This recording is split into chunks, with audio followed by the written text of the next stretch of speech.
Portulaca flower या रोज़ moss. दोस्तों, ये जो आप फ्लावर देख रहे हैं इसको मॉस रोज़ भी कहते हैं और 9 बजे का फूल भी कहते हैं और कुछ लोग इसको मैक्सिकन रोज़ भी कहते हैं और कुछ लोग सन रोज़ भी इसे कहते हैं।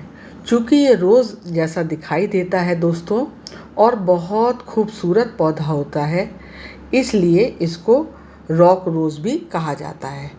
साथियों, नाम कई हैं इसके और ये बहुत खूबसूरत पौधा है जिसमें कि रंग बिरंगे फूल गर्मियों भर खिलते रहते हैं।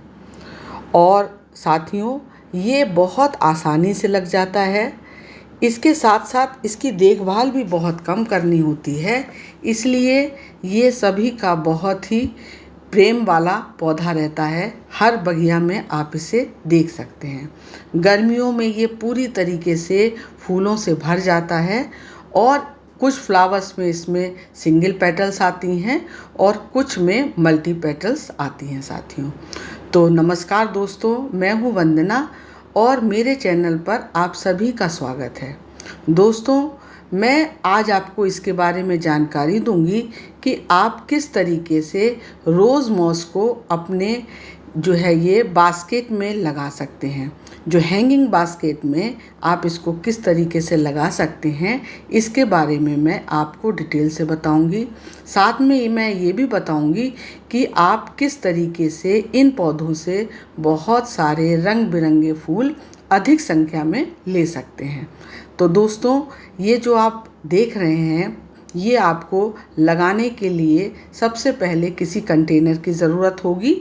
आपको जिस कंटेनर में भी लगाना है आप इसे अपनी बास्केट में लगा सकते हैं, लेकिन आपको ध्यान रखना है कि नीचे जो उसका होल बना होता है उसमें किसी पत्थरी को रख दीजिएगा या किसी ईंट के पत्थर को छोटे को रख दीजिएगा और उसके बाद ही इसमें आप मिट्टी भरिएगा, जिससे कि जो भी निकासी है पानी की वो आराम से होती रहे। साथियों, ये जो इसमें आप मिट्टी लेंगे उसमें 50% जो है वो साधारण मिट्टी रखिएगा। साधारण मिट्टी जो रहेगी आपकी, वो पौधे की जो जड़ें हैं उनको मजबूत बनाने के लिए और पोषण देने के लिए ज़रूरी है। सही मिट्टी यदि होगी तो आपके पौधे की जो ग्रोथ है और उसकी जो फूलों की मात्रा है उस पर ये सीधा असर डालेगी। यदि आपकी मिट्टी अच्छी बनी होगी तो आपके पौधे की जड़ें मजबूत रहेंगी और फूल बहुत ज़्यादा संख्या में आपको मिलेंगे। तो इसके लिए आप 50% इसमें गार्डन की साधारण मिट्टी लीजिएगा और उसमें 30% रेत मिलाइएगा साथियों। 30% रेत मिलाने से आप जो भी इसमें पानी डालेंगे अपने पौधे में वो आराम से बाहर निकल जाएगा और आपका जड़ें जो हैं वो पौधे की नहीं सड़ेंगी। अब इसमें 20% आप ले लीजिएगा वर्मी कंपोस्ट, और वर्मी कंपोस्ट नहीं है तो आप गोबर की पकी हुई खाद ले लीजिएगा। यदि गोबर की पकी हुई खाद नहीं है तो आपने यदि पत्तियों से आपने बनाई हुई है फर्टिलाइज़र तो वो भी आप इसमें इस्तेमाल कर सकते हैं। तो उसमें 20% आप ले लीजिएगा। इस तरीके से एक अच्छी मिट्टी भर के, इनका मिश्रण भर के आप अपने बास्केट्स को तैयार कर लीजिएगा। इसके बाद साथियों, जब आपको लगाना है तो आप इसको चाहे तो बीज से लगा सकते हैं या फिर इसे कटिंग से लगा सकते हैं या नर्सरी से आप जा कर के अभी आप ले कर के आ सकते हैं। आपको इस तरीके के तैयार पौधे मिल जाएंगे और आप उनको उससे लगा सकते हैं। जब आप बाज़ार से ले करके आते हैं तो आप देख रहे हैं इसकी मिट्टी का रंग किस तरीके का है, पीले रंग का है एकदम, और इसमें कोई भी पोषक तत्व नहीं है। और आप जब कंटेनर में देख रहे हैं तो उस मिट्टी का रंग काले से रंग का है। तो मिट्टी का रंग ही बता देता है कि आपने मिट्टी का मिश्रण कैसा तैयार किया हुआ है। तो साथियों, जो थोड़ी एक्स्ट्रा मिट्टी है उसको हटा लीजिएगा, क्योंकि आपको अपने पौधों से बहुत सारे फूल लेने हैं, तो इसलिए आपको अपने पोषण की ज़रूरत पड़ेगी। अब आप देख रहे हैं कि इसकी जो है लंबाई ज़्यादा है, तो मैं इसको काट करके जो हमारा गमला जो है थोड़ी थोड़ी जगह पर जहाँ पर नहीं है इसकी शाखाएं दिख रही हैं, गमला खाली खाली हमारा दिखेगा, बास्केट हमारी खाली लगेगी, तो इसलिए मैं इसको कटिंग करके इसी में ही लगा दूंगी। और इस तरीके से ये जो मेरी बास्केट है वो बहुत भरी भरी लगेगी। और इसको लगाने के बाद साथियों फिर हम इसको पानी भी देंगे, लेकिन आपको धूप में अभी नहीं रखना होगा, क्योंकि यदि आप इसको तुरंत लगाने के बाद धूप में रख देंगे तो ये इन्होंने अभी जड़ें नहीं पकड़ी हैं। जो हमने कटिंग करके इनको लगाया है, इन्होंने अभी जड़ें नहीं पकड़ी हैं, इसलिए आपको धूप में रखने से ये तुरंत जो है वो पौधा आपका सूखने लगेगा। तो इसलिए इसको कम से कम 4-5 दिन हम लोग छाया में रखेंगे, तब उसके बाद ही धूप में रखेंगे। साथियों, ये जो आपका रोज़ मॉस है, ये बहुत ही सुंदर पौधा है। इसको आप गमले में भी लगा सकते हैं। गमले में यदि आपको लगाना है तो उसका 6 इंच की गहराई बहुत है आपके लिए, तो आप उसमें गमले में इसको लगा सकते हैं। ये जो फूल है रोज़ सुबह जो है वो करीब 6 बजे के सुबह 9 बजे के लगभग खिलता है, तो इसी वजह से इसको 9 बजे का फूल भी कहते हैं। और इसको धूप बहुत पसंद है साथियों।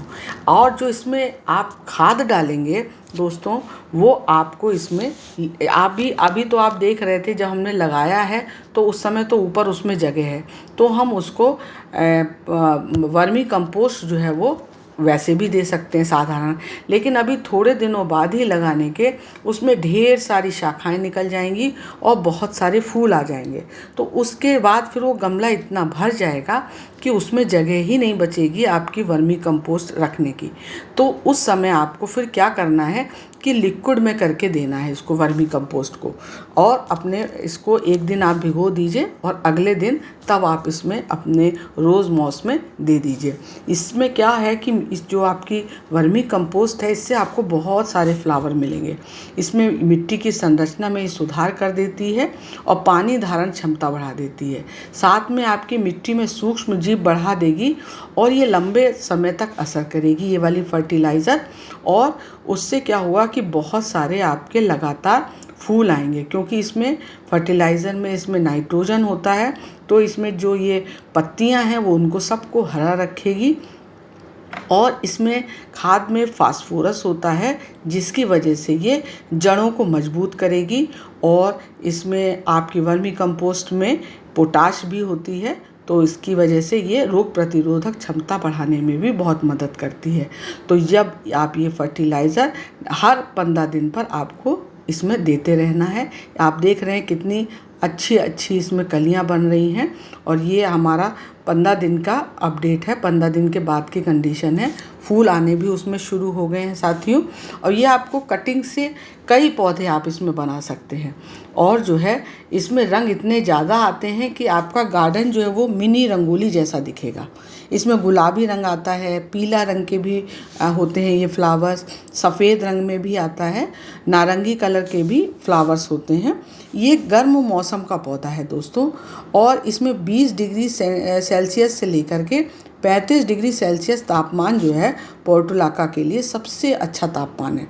और ठंडी जगह पर यदि आप रखेंगे तो ये पौधा आपका मर भी सकता है। यदि तापमान 10 डिग्री सेल्सियस से नीचे जाता है तो फिर आप इसको कवर्ड एरिया में ही रखिए, तब आपका ये पौधा, जितना आपको ज़्यादा फूल चाहिए उतना ही आपको इसको धूप में रखना होगा।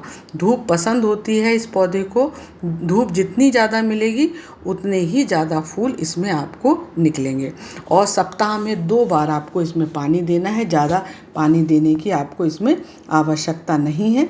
और बहुत आराम से आपको ये पूरे गर्मियों जो है फूल आपके देते रहेंगे साथियों।